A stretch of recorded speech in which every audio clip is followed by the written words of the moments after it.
अस्सलाम वालेकुम। उम्मीद करती हूँ आप लोग खैरियत से होंगे। आज के व्लॉग चेक करें, इसमें मैंने बनाई है मुर्गी, देसी मुर्गी बनाई है आलू के साथ। आप लोग ज़रूर बताइएगा आप लोगों को मेरी रेसिपी कैसी लग रही है, आप लोगों को मेरा व्लॉग कैसा लगता है। आज कुछ हम लोग बात करते हैं तो इस पर स्पेशली मदर्स पर बात करते हैं जिनकी बेटियाँ बड़ी हो रही हैं।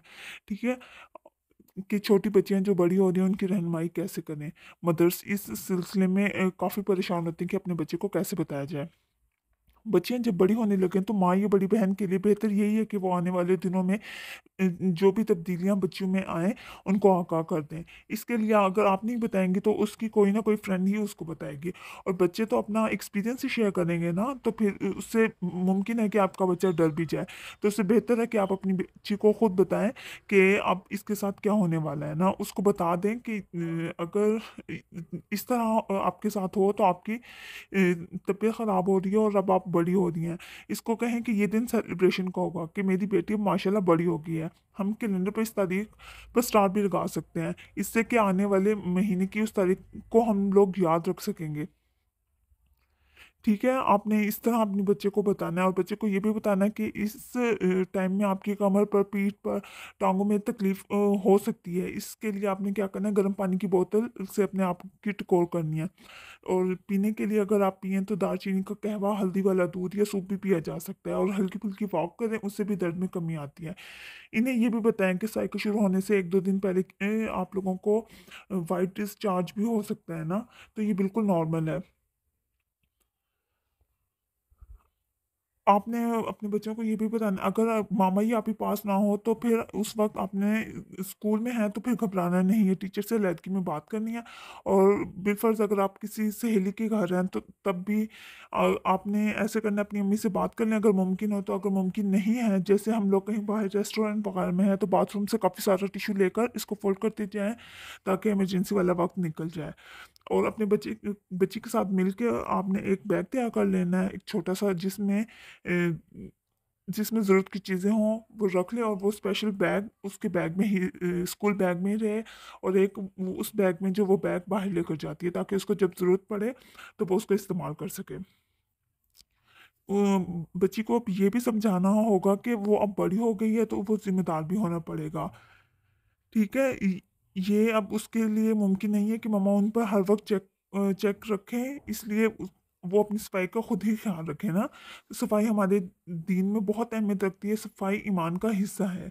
ठीक है ना, तो फिर आपने अपनी बच्ची को बताना है कि अपने आप को साफ किस तरह रखना है, काफ़ी देर तक एक ही नैपकिन को यूज़ नहीं किए रखना, उसको डिस्पोज ऑफ भी करना है ना आपने। और कोशिश करें कि उसको टिश्यू में लपेट कर और बास्केट में फेंका जाए, और इस तरह उसको कवर करें कि घर के मर्दों की निगाह उस पर ना पड़े। बेहतर हो तो फेंकने से पहले उस पर काफ़ी सारा पानी फेंक दिया जाए और फिर उसे लपेट कर फेंकें। ठीक है, कराहत महसूस होती है तो दस्ताने पहन लें। जिस्मानी सफाई के लिए मेरे ख्याल में वैक्सीन बेहतरीन है। किसी भी केमिस्ट की शॉप से आपको नंबिंग क्रीम मिलेगी, जिस जगह लगाएंगे वो हिस्सा सुन्न हो जाता है। जब तक जल्द आदि ना हो जाए, ये क्रीम लगाकर वैक्सीन की आदत शुरू से ही डाली जाए। ठीक है, बलूगत के साथ आने वाली जिस्मानी तब्दीलियों के बारे में आगाह करना भी ज़रूरी है, और ये भी ताकीद करें दुपट्टा अच्छी तरह से फैला कर लेना शुरू करें। कभी मामू के साथ लटकना और चाचू की गोद में बैठना, लड़के कजन्स के साथ ज़्यादा बेतकल्फ़ी, इसके बारे में मोहतात रहना है। नई जिस्मानी साख्त के अतबार से मौजू अंडरगारमेंट्स का भी अहतमाम किया जाए। जाजिब नरम कॉटन की चीज़ें ली जाएँ, बुनियान वाला कपड़ा, और रात के वक्त हर कैद से आज़ाद होकर खुले ढीले कपड़ों में सोने की आदत डालें। और फिर बात सिर्फ जिस्मानी तब्दीलियों की ना की जाए, हार्मोन्स के उतार चढ़ाव की वजह से गुस्सा आना, चिड़चिड़ापन, रोना भी एक नॉर्मल है। तो बच्ची को यकीन दिलाएं कि इस सफ़र में आप इसके साथ हैं। इन्हीं तब्दीलियों में एक तब्दीली चेहरे पर दानों का निकलना है। इसकी वजह से बच्चे अक्सर एहसास कमतरी का शिकार हो जाते हैं। घर की बनी हुई साफ सुथरी ग़िज़ा, ढेर सारा पानी और सफाई का ख्याल रखने के बावजूद भी दाने निकल सकते हैं। ठीक है, ये भी बताएं कि आपका दिल और इखलाक खूबसूरत होना अहम है।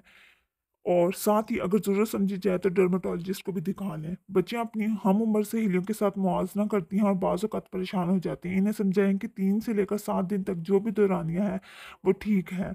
इसी तरह बहाव कम या ज़्यादा होना भी, और एक साइकिल से दूसरे साइकिल का दरमियानी वक्फा भी मुख्तलिफ लोगों के लिए मुख्तलिफ है। साइकिल ख़त्म होने पर तहारत हासिल करने के बारे में तफसील से आगाह करना बहुत ज़रूरी है। दिल में पाकी की नीयत करके मसनून तरीके पर वज़ू करें, फिर सर अच्छी तरीके से धोकर बदन पर दाएँ तरफ और फिर बाएँ तरफ पानी बहाएँ और मलें। नेल पॉलिश वगैरह लगाई हो तो उतार दें ताकि जिस्म का कोई हिस्सा गीला होने से ना रह जाए। ये भी बताया जाए कि तहारत हासिल करने तक नमाज की मुकम्मल छुट्टी है और इसकी कज़ा भी नहीं पढ़नी। कुरान को भी नहीं छूना और पढ़ना। हाँ, सुबह शाम के अज़कार कर लिए जाएँ, रोज़े भी नहीं रखने क्योंकि अल्लाह ताला हमें कमज़ोर नहीं करना चाहते। तो अच्छा हेल्दी खाना, खूब पानी पीते रहना है। ये अल्लाह की मोहब्बत है कि उसने अ, ये अल्लाह की मोहब्बत है कि उसने अपने मखलूक को किस तरह आज़ादी दी है। ठीक है? फिर अब मखलूक का भी तो फ़र्ज़ बनता है ना कि हमें जो हमारे रोज़े क़ज़ा हो जाते हैं, तो वो हमें चाहिए कि हम वो अदा करें। इसलिए ये महीने जो सर्दियों के महीने हों, उसमें आप लोग अपने ये क़ज़ा रोज़े रख सकते हैं। ठीक है, पूरी बात बताने के बाद उसको एक नरम सी गरम सी चिप्पी पे डालें और बताएँ कि आप बहुत खुश हैं और इंतज़ार कर रही थी कि कब मिलकर हम इस बात को सेलिब्रेट करेंगे और फिर मामा-बेटी की अपनी सीक्रेट बातें होंगी। मिलकर सब इबादत होंगी, खूब मज़े होंगे। इसके सामने बार-बार ये ना कहें कि हाय! हमारी बच्ची सारी उम्र के लिए फँस गई। इस मुसीबत में इसके दिल में अच्छे-अच्छे ख़्याल डालें और यकीन दहानी करवाएँ कि आप हर हाल में इसके साथ खुश हैं और आप इसके साथ हैं। इस तरह आपका बच्चा इनकरेज बहुत ज़्यादा होगा और वो अपने आप को अच्छा महसूस कर पाएगा और खुश होगा। ठीक है? आपने ये अपनी बच्ची के साथ ज़रूर करना है और मुझे बताना है कि ये बातें आप लोगों को इन्फॉर्मेटिव लगी हैं। चलें जी, आज का व्लॉग इसी पर एंड करते हैं। अपना बहुत सारा ख़्याल रखिएगा। अल्लाह हाफ़िज़ जी।